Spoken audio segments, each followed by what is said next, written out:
The issue of transferring personal property, it's often avoided because it's too sensitive or it doesn't seem urgent. And so when it's really most difficult is when it becomes urgent or when there is maybe a crisis that arises and you have to do it quickly. So it does pay to think about the process and realize as you approach this process that there are items that may have real sentimental value, both for you, the owner, and then also the receiver. And it can involve dealing with emotions that are connected to objects over a lifetime and across generations. Who gets Grandma's yellow pie plate? Better balance and preventing falls, and decluttering and downsizing is the focus for this fall's K-State Research and Extension Family and Consumer Sciences Living Well Wednesday webinar series. All three of the webinars will be held from 12:10 until 1 p.m. on October 9th, November 13th, and December 11th.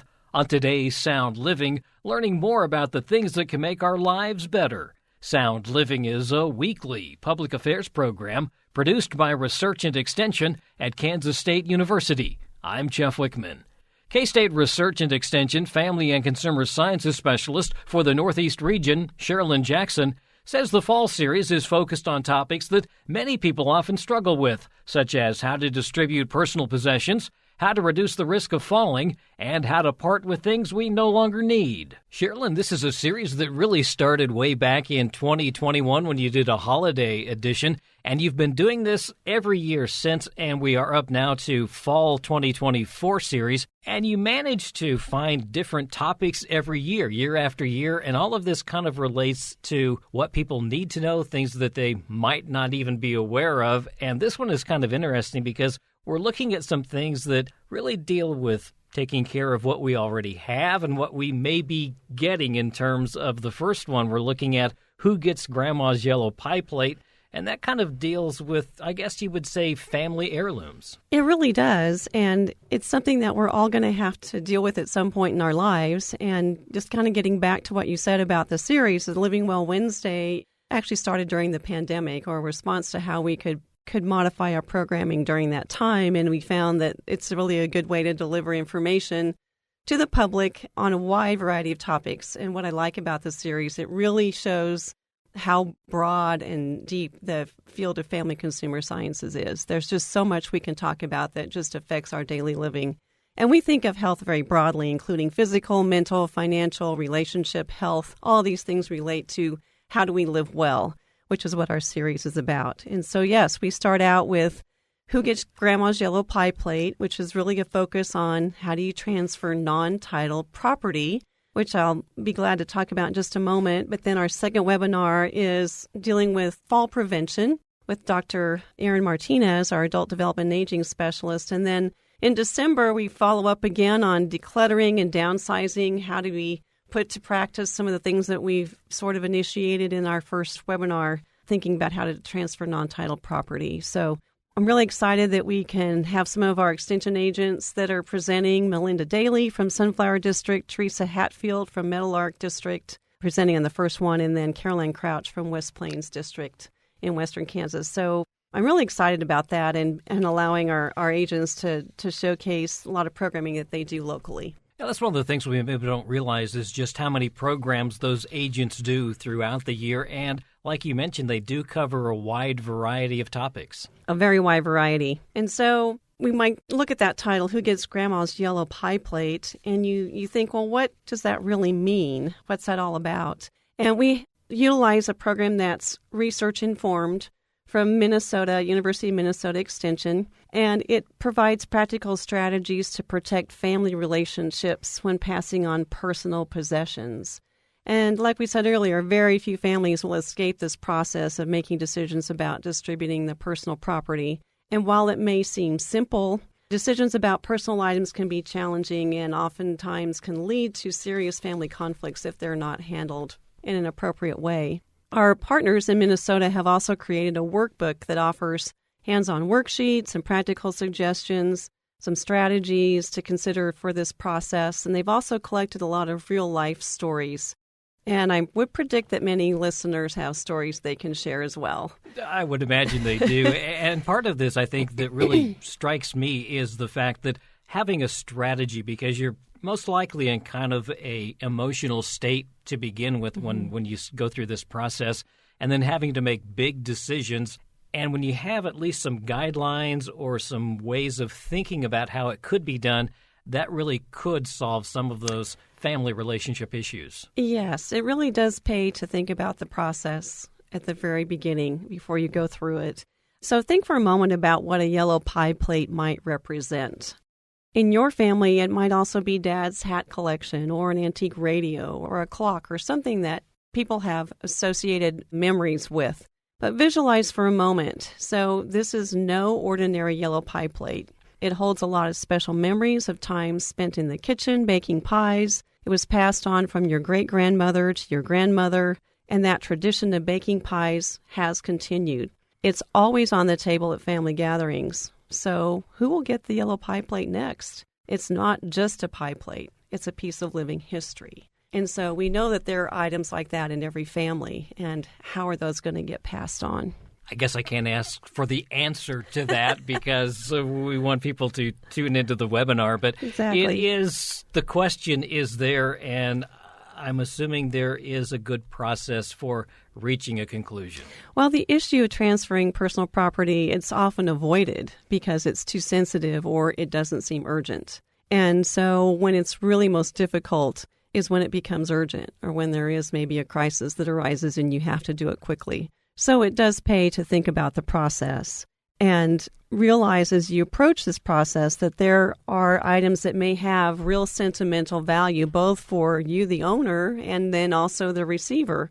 And it can involve dealing with emotions that are connected to objects over a lifetime and across generations. But you also need to recognize that for others in your family, these items may not have much meaning and they're just looked at as stuff, extra stuff that somebody really doesn't have an interest in. So all of this makes transferring non-title property really challenging. It's different than money, which can be easily divided and be distributed in equal amounts if need be, but personal property is very different. Yeah, I think there is that emotional attachment for some, and for others there may not be. It may just be a let's clear things out. I'm assuming that probably the people who have the personal property might have some say, hopefully, before anything happens. Right. And one of the things that we talk about in these programs, these webinars, is to tell the stories that go along with the item. Because without the story, the item really may not have much significance. So it's an important opportunity also to share those family stories.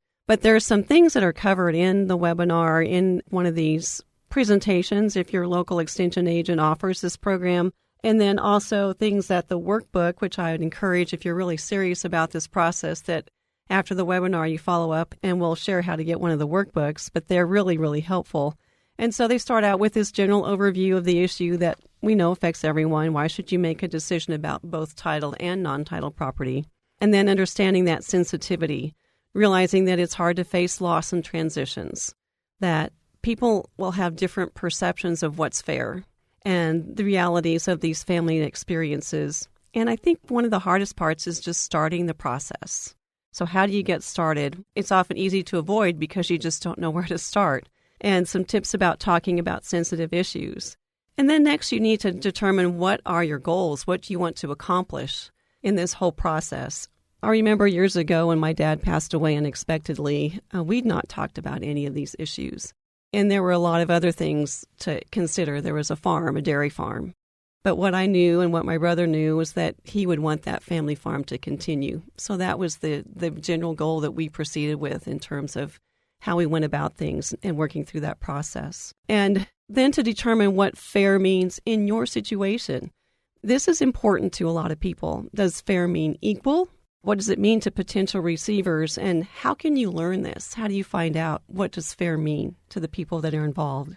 And then you get to that point of identifying those special items that you want to transfer and realizing that the meanings of these items are going to differ. There may be things that are special to you that you want somebody to have, but maybe there's nobody that really understands that that's special to you. So how can you, the giver, and the owner, and the potential receivers identify what's special to all of you? And then again, telling those family stories to connect to the items.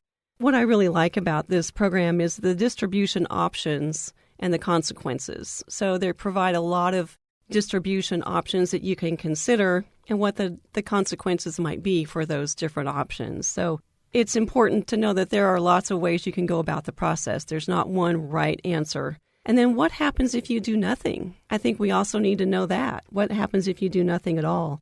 And then as a family and all the parties involved to agree on a process before anything begins, and then consider some ground rules with this process. Also, just how do you manage those conflicts as they arise? Hopefully by now you've avoided many of them that could have happened.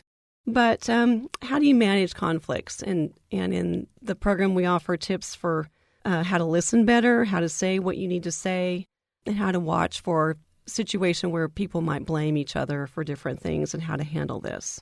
So it really gives a lot of good information and a lot of things that you maybe don't even think about as being part of the process. These lunchtime webinars really are kind of an overview of some of the programs that Extension offers. And in this case, this will probably be the highlights from this because it's pretty complicated. Yes, that's a lot to cover in 50 minutes. And so it's really just going to introduce the key points and direct the listeners to a lot more in-depth information. And so if that's something you find that you really want to tackle this fall, it would be great to have some good information and be ready to start that process. We'll talk a little bit about decluttering and downsizing in a moment, but sandwiched in between those two programs will be fall prevention, and really a lot of this deals with how healthy we are and balance and a lot of other things. Yes, there's a lot that goes into fall prevention and strategies you can do in your own home to minimize that.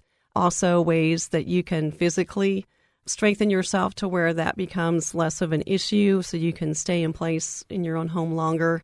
Those are all things that we really look toward and also going to talk about some nutrition-related information with that program as well. I know Better Balance is a newer program. Stay Strong, Stay Healthy is another program that goes on in a lot of communities across Kansas. Yes, we have Stay Strong, Stay Healthy, which is a strength training program for older adults. Of course, Building Better Balance and also Walk with Ease. Those are all things that help people, again, stay in their homes longer and live better, healthier lives. And then the decluttering and downsizing, that really is going to work in nicely as kind of the bookend to this series because once you've made some of these decisions with Grandma's Yellow Pie Plate, you can really think about, okay, what needs to stay, maybe what doesn't need to stay. And it's good timing. It's just before the holidays and families get together. This is an opportunity if you have some things you want to start distributing to family members that you can be prepared for that just before the holidays. And, it's kind of a buzzword. I hear a lot of people talk about wanting to declutter and downsize. And a lot of us have probably a lot more than we need. And I know that it's a goal, and we're just trying to help move you from thinking about it to actually doing something about it. Yeah, because it covers our entire household. There's clothes, there's utensils that are shoved in a kitchen drawer that we haven't used in 20 years. There's all sorts of things. So part of it is, I suppose, just, again, starting the process. Starting the process and then having an idea of how to go about it. And Carol Ann does a really nice job of establishing a reason to do that and then how to go about it. She's done a lot of programming in this area. She's an excellent resource for that. The series is going to start in early October. How can people find out more information about the series? We'll have more information released very soon, including our registration link. And a good way to find the information is just search Living Well Wednesday KSRE or contact your local extension office. They'll have information that they can provide.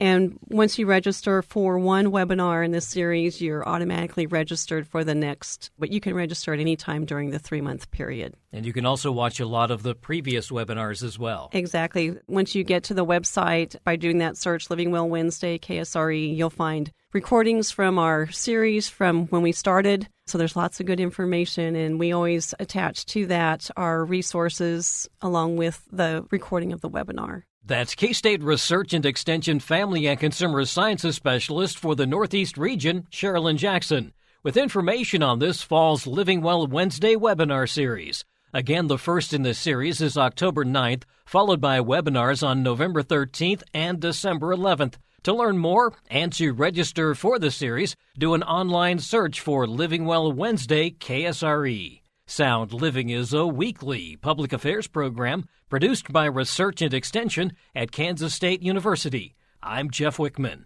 and this is the K-State Radio Network.